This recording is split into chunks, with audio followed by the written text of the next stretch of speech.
موږ ولې کمه ګټه نه منو؟ ولې په کمه ګټې باندې خوښي نه څرګندوو؟ زموږ غرور دا کمه ګټه ولې نه مني؟ آیا دا امکان لري چې په یوه شپه کې موږ میلیونر شو یا ډیره ګټه وکړو؟ سلامونه، یو ځل بیا په خیر راغلی. په مارکیټ کې ژوندي پاتې کېدل د کامیابۍ یو اساس دی. تر عنوان لاندې دوهمې برخې ته خیر راغلی. په لومړۍ برخې کې به شاید تاسو را سره وئ او که نه وئ نو لومړۍ ویډیو وګورئ یا هم د دغې پاډکاسټ لومړۍ برخه وګورئ. لینک به یې په ډسکرپشن کې وي، یا هم د آی سی ټي ټریډر صف 3 ټلګرام یا هم زموږ یوټیوب چینل کې تاسو دغه موندلی شئ. لاړ شئ، هغه وګورئ، بیا د دویمې برخې ته راشئ. په لومړۍ برخه کې موږ د احساساتو او د ویرې او ترس په اړه خبرې وکړې. ولې موږ ټریډران ګټه نشو اخیستلی او نور هغه لاملونه چې احساساتو له امله رامنځته کېږي. یو بل څه هم شته دی چې په انسان کې رامنځته کېدونکي وي، ایګو یا هم غرور. نن پر دې خبرې کوو او پاتې برخه هم پای ته رسوو. که په ټریډینګ کې د احساساتو څخه کړېږئ نو ما تعقیب کړئ.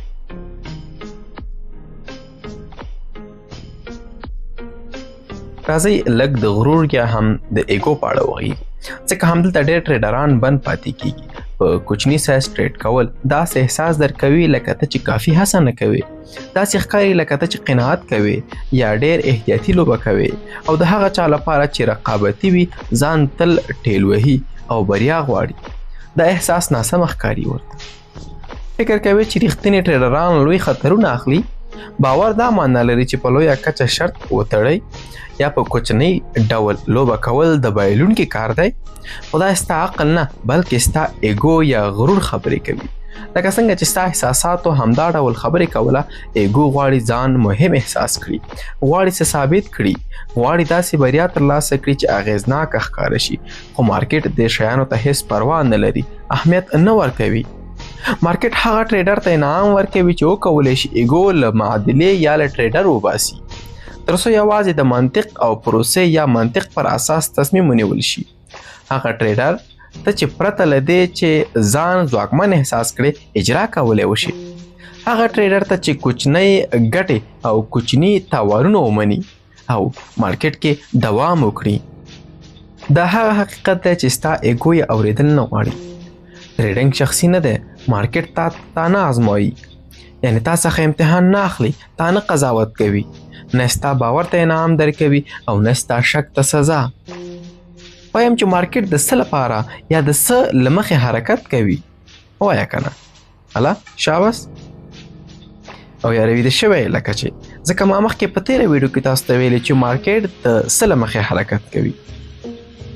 مارکیټ یوازې د احتمالاتو له مخې حرکت کوي او ستا دنده دا ده چې په همدې احتمالاتو کې برخه واخلې، پرته له دې چې د خپلو احساساتو په وسیله یې ګډوډ کړي.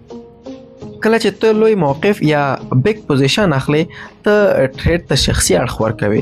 یعنی ټریډ نور یوازې یو عادي تصمیم نه پاتې کیږي، بلکې ته یې د خپل عزت، وړتیا او ارزښت سره تړي. ته یو احتمالي پیښه یا ټریډ د خپل ارزښت د قضاوت په توګه ګوري. ته د ټریډ پایله داسې ګوري لکه دا چې دا ثابته کړي ته د یو ټریډ په توګه ښه یې که بد، ارزښت لرې که نه، او دا داسې لوبه ده چې ته یې نشي ګټلی. یو بل دلیل هم شته چې ولې ټریډران لوی موقفونه یا لوی پوزیشنونه خوښوي. دوی فکر کوي چې دا ورسره کنټرول راولي. که ما ډېر خطر وکړ ډېره ګټه به وکولی شم. که زه تمرکز ولرم باوري یم چې دا ټریډ به بریالی کړم. خو دا یوازې یو فریب دی، یو چل دی، یو دوکه ده، یو وهم دی. دا کامیابي نه ده. ته مارکیټ نه کنټرولوي. ته نه پوهېږې چې په راتلونکي 5 دقیقو یا 5 ساعتونو کې به څه پیښیږي. ته دا هم نه کنټرولوي چې دا ځانګړی ټریډ به وګټې او که وبایلې. یوازینی شی چې ته یې کنټرولولی شي دا دی چې ستاسو اجرات یعنی ایگزیکیوشن، ستاسې خطر یعنی ریسک منیجمنت او ستاسې غبرګون یعنی ریسپانس. او څومره چې ستا موقف لوی وي، موقف څخه مو مراد د ټریډ سایز دی یا پوزیشن دی. یعنی څومره چې ستاسو موقف زیات وي، هر څومره چې ستا موقف زیاتیږي، همومره په حقیقت کې ستا کنټرول کمیږي. ځکه چې لوی موقف احساساتو ته ډېر ځای ورکوي، ته ډېر شک کوي، له خپل پلان څخه اوړي او پرېکړې احساساتي کېږي. کوچنی سایز دا معنا نه لري چې ته کنټرول لاسه ورکوي، بلکې دا معنا لري چې ته خپل ځان کنټرولوي، ته خپل ذهن تر کنټرول لاندې ساتي، له احساساتو څخه لرې پاتې کېږي، له خپل پلان نه اوړې، او دا درته توان درکوي چې دومره وخت په مارکیټ کې پاتې کېږي چې ستا طریقه یعنې استراتیژي نتیجه ورکړي او خپله برتري یا کامیابي وښایي. راځئ یو څه در سره شریک کړم چې ما ډېرو کلونو په اوږدو کې زده کړي دي، هغه څه چې بریالي ټریډران له هغو کسانو څخه پیلوي چې بریالي کېږي نه. یعنې هدف دا نه دی چې سمدستي پیسې وګټي، په پیل کې هدف پیسې نه دي، هدف دا دی چې ژوندی پاتې شي. ژوندي پاتې کېدل یعنې په مارکیټ کې دوام کول، خپل حساب له منځه نه وړل او دوامداره احساساتي زیان نه لیدل چې نور دوام ونشي کولی. که غواړې چې په مارکیټ کې پاتې شي، باید دا خصوصیات په ځان کې موجود وي: عاجزي، صبر، او دا چې پروسه تر پایلو مهمه وبولې. کله چې ته په لوی سایز ټریډ کوې، یعنې لوی پوزیشن باندې ټریډ کوې، ته پایلو ته لومړیتوب ورکوې، نه پروسې یا ستراتیژي ته. کله چې ته هڅه کوې مارکیټ ته مجبور کړې چې هغه څه درکړي چې ته یې غواړې، خو مارکیټ پر زور ښه غبرګون نه ښیي. خو کله چې ته په کوچني سایز ټریډ کوې، ته ژوندي پاتې کېدلو ته لومړیتوب ورکوې، یعنې مارکیټ کې دوام کوې، ځکه یو کوچنی سټاپ لاس تا نشي بایللی. ته وایې زه خپل سرمایه ساتم، زه خپل ذهن ساتم، زه ځان ته وخت ورکوم چې زده کړم، وده وکړم او ثبات رامنځته کړم. او د وخت په تېرېدو سره پاتې کېدل په ګټه بدلیږي. داسې نه چې ته لوی خطرونه اخلي، بلکې دا چې ته کوچنۍ ګټې په دوامداره توګه جمع کوې، پرته له دې چې ځان له منځه یوسې. راځئ لږ د جمع کولو یعنې کمپاونډینګ په اړه وغږیږو، ځکه ډېر ټریډران د دې په اړه ناسم پوهېږي. ډېر خلک فکر کوي چې جمع کول یعنې لویې ګټې ترلاسه کول، هره میاشت خپل حساب 2 چنده کول یا په چټکۍ سره شتمن کېدل. خو حقیقت همدا نه دی. جمع کول هغه څه دي چې پیښیږي کله چې ته په دوامداره توګه ټریډونه ترسره کړې او خپل حساب تباه نه کړې. دا د طبیعي نتیجه ده چې په لوبه کې پاتې شي، لویې تېروتنې ونه کړې او خپل برتري یا هم کامیابي د سلګونو یا زرګونو ټریډرونو پر مهال وښایي، نه د یو ټریډ پر مهال. او یوازینۍ لار دا ده چې په داسې سایز ټریډ وکړې چې آرام پاتې شي، منطقي پاتې شي او دوامداره پاتې شي. کله چې ته په ډېر لوی سایز ټریډ کوې، نو ته د جمع کولو یعنې کمپاونډینګ پروسه ګډوډوې. ته به یو ښه هفته ولرې، مګر بیا به ټولې ګټې په یوه بد ټریډ کې له لاسه ورکړې. خپل حساب جوړوې، بیا به د ډېرې ګټې د فشار له امله تباه کوې. خو کله چې ته په کوچني سایز ټریډ کوې، ته هغه شرایط جوړوې چې جمع کول په حقیقت کې کار وکړي، ځکه ته ځان نه خرابوې، ته ویره او تمې ته اجازه نه ورکوې چې ستا پروسه یا ستا ستراتیژي ګډوډه کړي. ته یوازې ورځ تر ورځې ټریډ تر ټریډ حاضر شوې او اجازه ورکوي چې شمیرې خپله نتیجه ورکړي، یعنې پایله ناڅاپي نه ده، بلکې د نظم، صبر، وخت او دوامداره ټریډ کولو طبیعي نتیجه ده. شاید دا حالات په تا تیر شوی اوسیږي چې زیاته ګټه وکړې، څو ورځې یا یوه هفته زیاته ګټه وکړې، لیکن په یوه ورځ، په 1 ساعت، په 100 دقیقو کې هغه ټوله ګټه له لاسه ورکړې، ان تاوان وکړې په همدغه اکاونټ کې، کله اکاونټ له لاسه ورکړې. همدغه ستا شاید تاریخي وي، شاید په تا تیر شوي اوسیږي. بریا د یو ټریډ له امله نه ده، بلکې د دې له امله ده چې ته دوامداره په لوبه کې پاتې شي او وخت دې ورکړې چې ستا برتري کار وکړي. دلته یو مهمه خبره ده چې غواړم په رښتیا یې درک کړئ. ستاسې برتري د دې په اړه نه ده چې تل په حقه اوسئ، بلکې دا د ټریډونو د یوې لړۍ پر اساس نتیجه ورکوي. یو ښه سیستم ممکن په 50، 80 یا 80% وخت کې ګټه وکړي، او که ته په ډېر لوی سایز ټریډ کوې، دا تا تباه کولی شي. حتی که 80% بریا ولري، بیا هم 1.5% وخت کې به تا وبایلي. دا ټریډونه ممکن ستا باور خراب کړي، تا دې ته اړ کړي چې خپل سیستم وڅېړې او له خپلو قوانینو انحراف وکړي.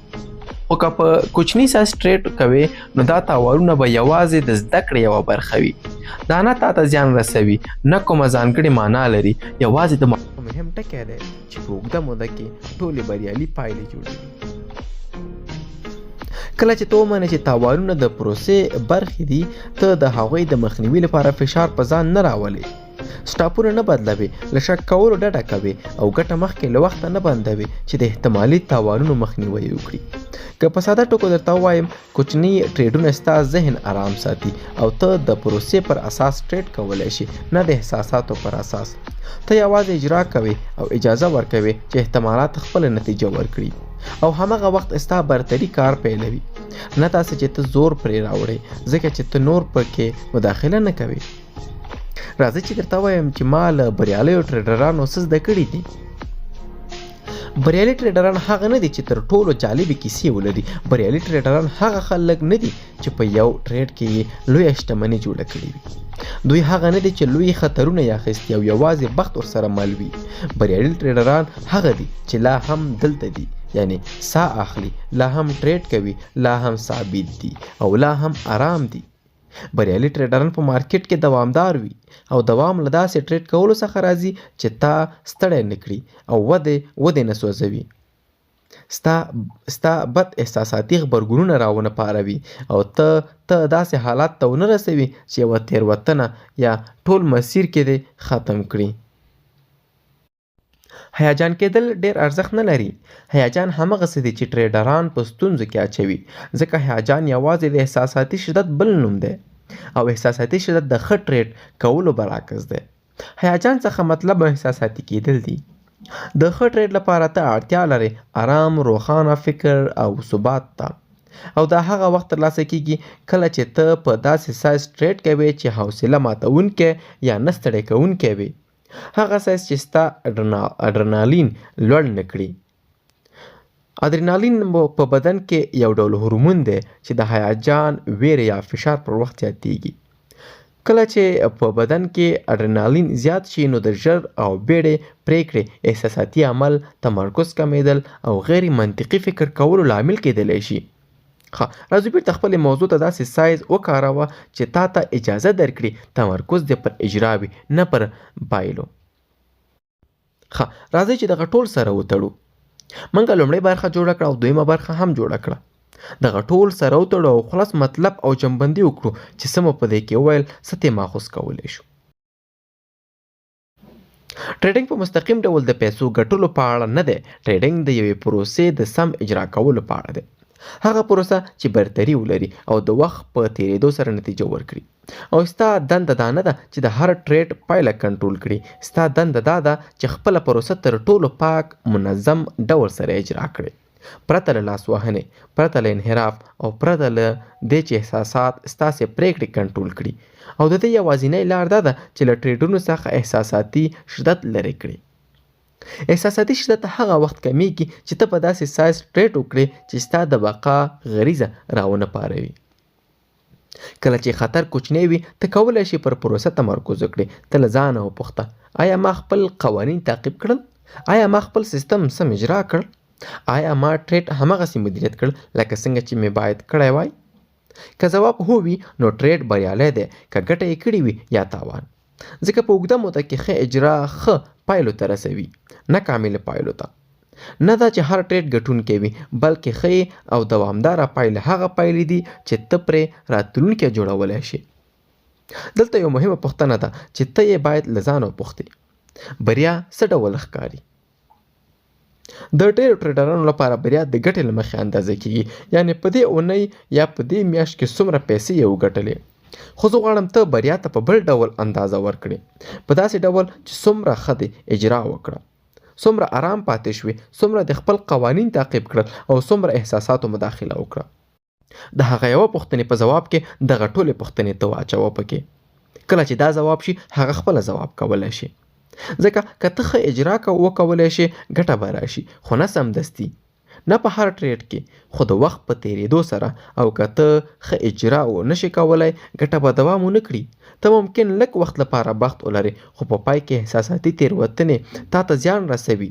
نو خپل ځان د هغو پایلو له مخې مه اندازه کوه چې ته یې کنټرولول نشي کولی، بلکې ځان د هغې پروسې له مخې اندازه کړه چې ته یې کنټرول کولی شي. آیا ما په داسې سایز ټریډ وکړ چې روښانه فکر وکړم؟ آیا ما خپل قوانین تعقیب کړل؟ آیا ما خپل خطر د پلان سره سم مدیریت کړ؟ که ځواب هو وي نو ته بریالی شوې. حتی که ټریډ د په ګټه کې نه وي بند کړی، ځکه ته هغه عادتونه جوړوي چې اوږدمهاله بریا لار هواروي. راځئ چې ووایم څه پیښیږي کله چې په کوچني سایز ټریډ کوې. ته نور د هر ټریډ د پایلو له ویرې فشار نه احساسوي. ذهن دې آرام وي او تصمیمونه دې منطقي وي، یعنی ذهني ازادي ترلاسه کوي او د اضطراب له حالات څخه ځان خلاصوي. ته د بېځایه څارنې نه آزاد شوې، ته د تباهۍ ویرې نه آزاد شوې. ته کولی شي او یا له ټریډ څخه لرې شي. ته کولی شي اجازه ورکړې چې ټریډ خپله نتیجه ورکړي پرته له دې چې کنټرول یې کړې. ته کولی شي تاوان ومنې خو ځان تباه یا غمجن احساس نه کړې. کولی شي چې ټریډ وکړې. ته کولی شي مارکیټ ته په واضح ډول ووینې. ته کولی شي پرته له شک او تردید اجرا وکړې. ته کولی شي خپل پلان تعقیب کړې پرته له داخلي شخړې څخه. همغه وخت ټریډینګ کې هغه څه کیږي چې باید وي، نه یوه جګړه، نه د ارزښت ازموینه، بلکې د یوې پروسې آرام، منطقي او منظم اجرا چې برتري لري. کله چې ته د ویرې څخه آزاد شوې، ټریډینګ نور د فشار یا احساساتو جګړه نه وي. ټریډینګ د دې لپاره نه وي چې ځان ثابت کړي یا د بریا لپاره له ځان سره جګړه وکړي، او نه هم ټریډینګ د دې لپاره وي چې ثابت کړي ته څومره ښه انسان یا ټریډر یې، بلکې د یوې پروسې آرام، منطقي او منظم اجرا چې برتري لري. ټریډینګ هغه وخت اصلي معنا پیدا کوي کله چې ته آرام او منطقي عمل کوي، خپل پلان تعقیبوي او د خپل سیستم په مرسته په اوږده موده کې ګټه ترلاسه کوي. زه غواړم دا خبره در سره په ذهن کې پاتې شي. ټریډینګ په خپله کافي سخت دی.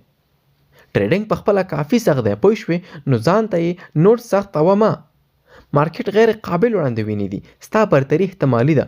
د هر ځانګړي ټریډ پایلې تصادفي دي، خو ستا پروسه اړتیا نه لري چې تصادفي وي. ته کولی شي خپل پلان آرام، منظم او منطقي تعقیب کړي، او همغه د بریا کلید دی. ستا اجرا اړتیا نه لري چې ګډوډه وي. ستا احساسات اړتیا نه لري چې تا کنټرول کړي. ته کولی شي داسې چاپیریال جوړ کړي چې پکې ښه ټریډینګ ممکن وي، پکې خپل سیستم پرته له مداخلې اجرا کړي، او خپل برتري ته د وخت په تیریدو کار کولو فرصت ورکړي. او دا چاپیریال د موقف سایز یا پوزیشن سایز څخه پیل کیږي. کوچني ټریډرونه وکړه تر هغه چې ځان مهم یا هیجان انګیز احساس کړي، تر هغه چې آرام پاتې شي، دومره کوچني تر هغه چې خپل قوانین تعقیب کړي، او کوچني تر هغه چې ژوندی پاتې شي په مارکیټ کې. ځکه چې ژوندي پاتې کېدل د هر څه احساس دی. که ته د کافي وخت لپاره او په کافي ثبات سره ژوندی پاتې شي، پایلې به پخپله راشي. ځکه ستاسې بریا د زور یا تصادف له لارې نه ده، بلکې تا هغه شرایط رامنځته کړي چې ستا برتري پرې خپله نتیجه وښایي. بریا د دې له لارې راځي چې ته صحیح چاپیریال او پروسه رامنځته کړې، نه د دې لارې چې هر ټریډ ځانګړی کنټرول کړې. دا د موقف سایز یا پوزیشن سایز حقیقت دی، او که ته پرې پوه شې، عملي یې کړې، نو دا به ستا ټریډینګ بدل کړي. له نورو ملګرو سره شریک کړئ. د کامیابي او د یو ګټونکي ټریډر په هیله. ښه وخت.